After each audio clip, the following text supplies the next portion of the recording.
1942-এর 15ই ফেব্রুয়ারি British সাম্রাজ্যের ইতিহাসে সবচেয়ে কলঙ্কময় একটি দিন। দ্বিতীয় বিশ্বযুদ্ধের ময়দানে দক্ষিণ পূর্ব এশিয়ায় ঘটল এক অভাবনীয় বিপর্যয়। তথাকথিত ব্রিটিশদের দুর্ভেদ্য দুর্গ সিঙ্গাপুরের পতন ঘটিয়ে জাপানি বাহিনী যে ইতিহাস সৃষ্টি করল, তাতে খুলে গেল ভারতের স্বাধীনতার সবচেয়ে বড় সুযোগ। জন্ম নিল ভারতের নিজস্ব সেনাবাহিনী আইএনএ। কিন্তু কি ছিল সেই জাপানি রণকৌশল যা কাঁপিয়ে দিয়েছিল চার্চিলকে? আর কিভাবে জন্ম নিল আজাদ হিন্দ ফৌজ?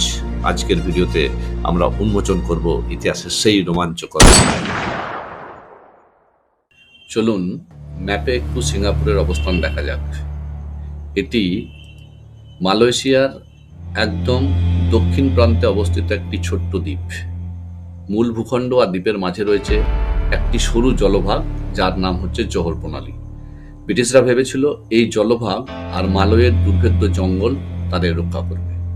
সিঙ্গাপুরকে বলা হতো প্রাচ্যের জিব্রাল্টার। ব্রিটিশরা কোটি কোটি টাকা খরচা করে বিশ্বের সব থেকে শক্তিশালী নৌঘাঁটি তৈরি করেছিল এখানে। এর বিশাল বিশাল কামানগুলো সমুদ্রপথে আসা যে কোনো শত্রু বাহিনীকে গুড়িয়ে দেওয়ার জন্য তৈরি ছিল। The battle of Singapore 8 to 15 ফেব্রুয়ারি 1942, অর্থাৎ সিঙ্গাপুরের যুদ্ধ সংগঠিত হয় 8 থেকে 15 ফেব্রুয়ারি 1942-এ প্রশান্ত মহাসাগরীয় যুদ্ধের মঞ্চে। এক পক্ষে ব্রিটিশ জেনারেল আর্থার পার্সিভাল, তার শক্তি ছিল বিশাল সৈন্যবাহিনী আর আধুনিক অস্ত্রশস্ত্র। অন্যদিকে জাপানি জেনারেল তোমায়ুকি ইয়ামাশিতা, যাকে বলা হতো টাইগার অফ মালয়, তার শক্তি ছিল অভাবনীয় গতি আর দুর্ধর্ষ সাহস। যদিও তার সৈন্য সংখ্যা ছিল ব্রিটিশদের তুলনায় অনেক কম। পার্সিভাল চেয়েছিলেন প্রথাগত প্রতিরক্ষা, কিন্তু ইয়ামাশিতা লড়েছিলেন মনস্তাত্ত্বিক যুদ্ধ আর সাইকোলজিক্যাল ওয়ার। জাপানি জেনারেল ইয়ামাশিতা জানতেন যে গতির মাধ্যমেই কেবল গাণিতিক সংখ্যা তত্ত্বকে হারানো সম্ভব। তার বাহিনী মালয় আক্রমণের সময় সাথে করে অল্প কিছু বাইসাইকেল নিয়ে এসেছিল, কিন্তু তাদের মূল পরিকল্পনা ছিল অন্য। স্থানীয়ভাবে তারা হাজার হাজার বাইসাইকেল বাজেয়াপ্ত করে, আর এই বাইসাইকেল ব্লিজক্রিগ জাপানি পদাতিক বাহিনীকে দেয় অবিশ্বাস্য ক্ষিপ্রতা। যখনই পিছু হটতে থাকা ব্রিটিশরা কোনো ব্রিজ ধ্বংস করে দিত, জাপানি সেনারা বাইসাইকেল কাঁধে তুলে নিয়ে নদী বা জঙ্গল পার হয়ে যেত। টায়ার পাংচার হলে তারা টায়ার খুলে রিমের উপর দিয়ে চালিয়ে নিয়ে যেত সাইকেল, যা দূর থেকে শুনে মনে হতো ট্যাঙ্কের গড়গড়ানি শব্দ। এতেই আতঙ্ক ছড়ায়। এখানে জাপানিরা যে ম্যানুভার বা ফ্ল্যাঙ্কিং কৌশল ব্যবহার করে। যে ম্যানুভার আসলে কি? ব্রিটিশরা যখন রাস্তার উপর ভারী অস্ত্র নিয়ে পাহাড়ের মতো দাঁড়িয়ে থাকতো, জাপানিরা সরাসরি তাদের সামনে আসতো না। তারা জঙ্গলের ভেতর দিয়ে ইংরাজি যে অক্ষরের মতো ঘুরে গিয়ে ব্রিটিশদের পেছন থেকে আক্রমণ করত। তারা সামনের দিক থেকে 1/3 বাহিনী দিয়ে আক্রমণ চালিয়ে ব্রিটিশদের ব্যস্ত রাখত, আর বাকি 2/3 বাহিনী বাইসাইকেল চড়ে জঙ্গল দিয়ে পাশ কাটিয়ে ব্রিটিশদের পেছনে গিয়ে ব্যারিকেড তৈরি করত। ব্রিটিশদের প্রথাগত পশ্চাদপসরণের কৌশল এই গতির কাছে অসহায় হয়ে পড়ে। ব্রিটিশদের পরাজয়ের মূলে ছিল তীব্র ইম্পেরিয়াল হিউব্রাস, বা যাকে বলা হয় সাম্রাজ্যবাদী অহংকার। তারা জাপানিদের সামরিক ক্ষমতাকে খাটো করে দেয়। তাদের ধারণা ছিল জাপানিরা রাতে বিমান চালাতে পারে না, তাদের দৃষ্টিশক্তি জন্মগতভাবে খারাপ। জাপানিদের ব্যবহৃত টাইপ 94 এবং টাইপ 95 ট্যাঙ্কগুলোকে তারা কি বলতো জানেন? ব্রিটিশরা তুচ্ছ করে এগুলিকে টিনের কৌটো বলতো। অথচ এই দুর্বল ট্যাঙ্কগুলিকে নিয়েই জাপানিরা তাদের তীব্র সংকল্প আর আক্রমণাত্মক মানসিকতার মাধ্যমে ব্রিটিশদের শক্তিশালী কামানগুলিকে পরাজিত করছে। ইতিহাস আমাদের মনে করিয়ে দেয় যে যুদ্ধ কেবল অস্ত্র দিয়ে জেতা যায় না। আধুনিক প্রযুক্তির চেয়েও সেই প্রযুক্তি ব্যবহারকারীর মানসিক দৃঢ়তা এবং শত্রুকে তাড়া করার সংকল্পই যুদ্ধের মোড় ঘুরিয়ে দিতে পারে।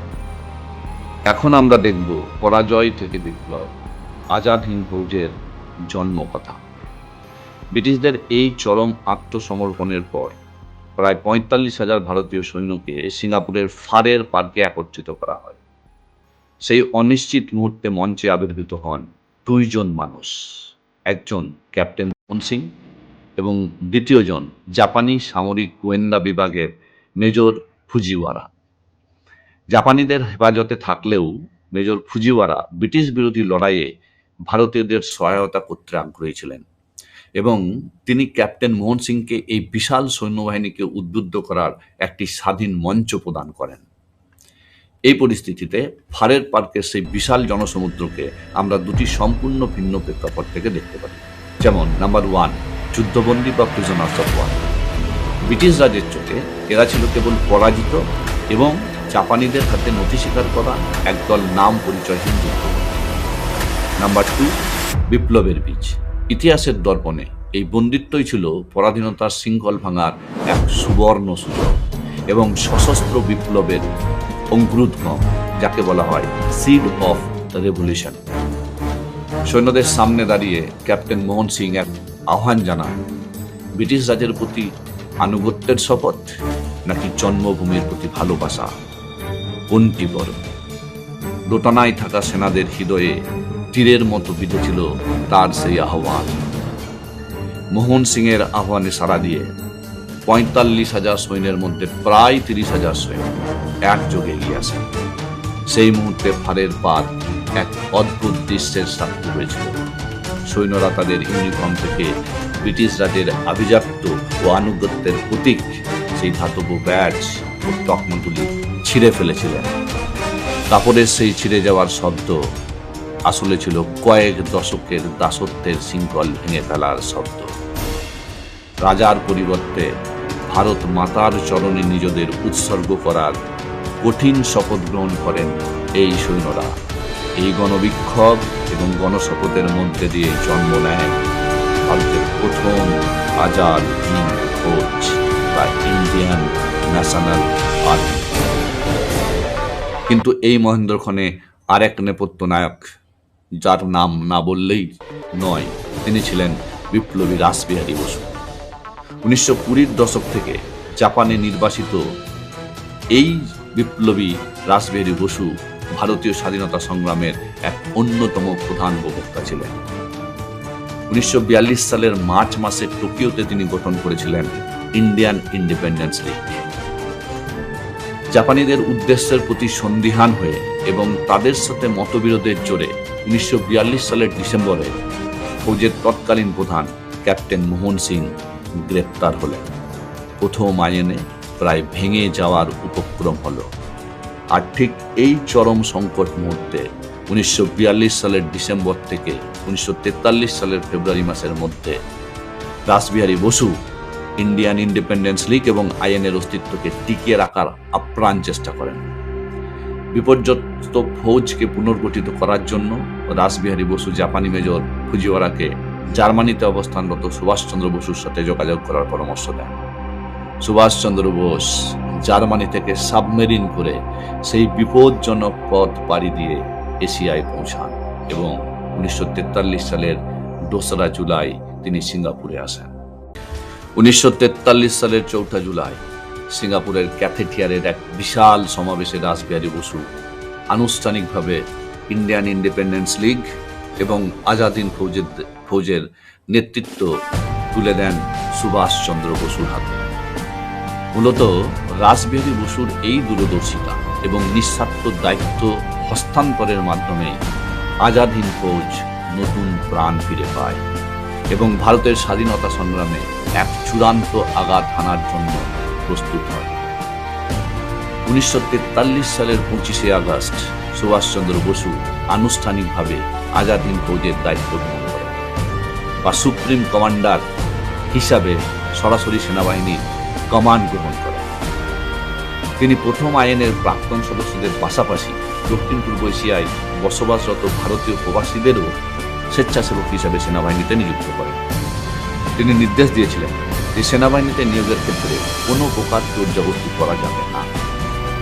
পূর্ব এশিয়ায় বসবাসরত ভারতীয়দের কাছ থেকে সৈন্য, অর্থ এবং রসদ সংগ্রহের জন্য তিনি টোটাল মোবিলাইজেশনে থাকবেন। তার এই আহ্বানে সাড়া দিয়ে মালয় ও সিঙ্গাপুরের প্রবাসী ও ভারতীয়রা বিপুল পরিমাণ অর্থ ও জনবল দিয়ে ফৌজকে সাহায্য করেছিল। ফৌজের সৈন্যদের উজ্জীবিত করতে নেতাজি সুভাষচন্দ্র বোস অসামান্য বক্তৃতা দেন। 1943 সালের 5ই জুলাই তিনি সিঙ্গাপুরের সৈন্যদের উদ্দেশ্যে দিলেন তার বিখ্যাত সেই রণধ্বনি, দিল্লি চলো, চলো দিল্লি। পরবর্তীতে বার্মায় তিনি দেশবাসীর উদ্দেশ্যে স্বাধীনতা অর্জনের জন্য চরম আত্মত্যাগের আহ্বান জানিয়ে বলেন, তোমরা আমাকে রক্ত দাও, আমি তোমাদের স্বাধীনতা দেব। জয় হিন্দ। রাসবিহারী বসু বা মোহন সিং কাকে আপনি এই যুদ্ধের আসল কারিগর মনে করেন কমেন্টে জানান। আর আরো এমন অজানা ইতিহাস জানতে আমাদের সাথে যুক্ত হতে ভুলবেন না। জয় হিন্দ।